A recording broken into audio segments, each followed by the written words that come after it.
যখন কেউ বলে তুমি কুৎসিত, তখন আরেমের কথাটা মনে পড়ে যায়।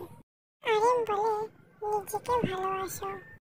যখন কেউ বলে তোমাকে এত অপমান করার পরও তুমি কি কষ্ট পাও না, তখন জিনের কথা মনে পড়ে, তোমাকে জীবনে হাসি খুশি থাকা উচিত। যখন কেউ বলে তুমি জীবনে কখনোই ওর মতো হতে পারবে না, তখন সুগার কথা বলাটা মনে পড়ে, নিজেকে কখনো অন্যের সাথে তুলনা করো না, তুমি নিজের মতোই সেরা। যখন কেউ বলে হারিয়ে গেল তো, তখন জেহপের কথা মনে পড়ে, হারিয়ে না যাওয়া পর্যন্ত সেটির মূল্য তুমি কখনোই বুঝতে পারতে না।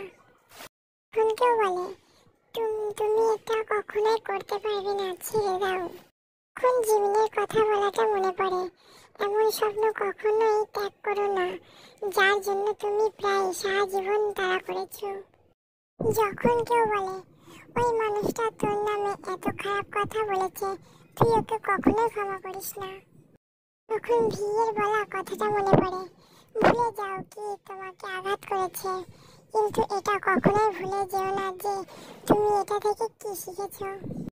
যখন কেউ বলে কয়েকজন তোমার নামে এত খারাপ কথা বলে তবুও তোমার শিক্ষা হয় না, তখন জাঙ্কুকের কথা মনে পড়ে, তোমার নামে কে কি বললো পরোয়া না করে নিজের মতো করে বাঁচো।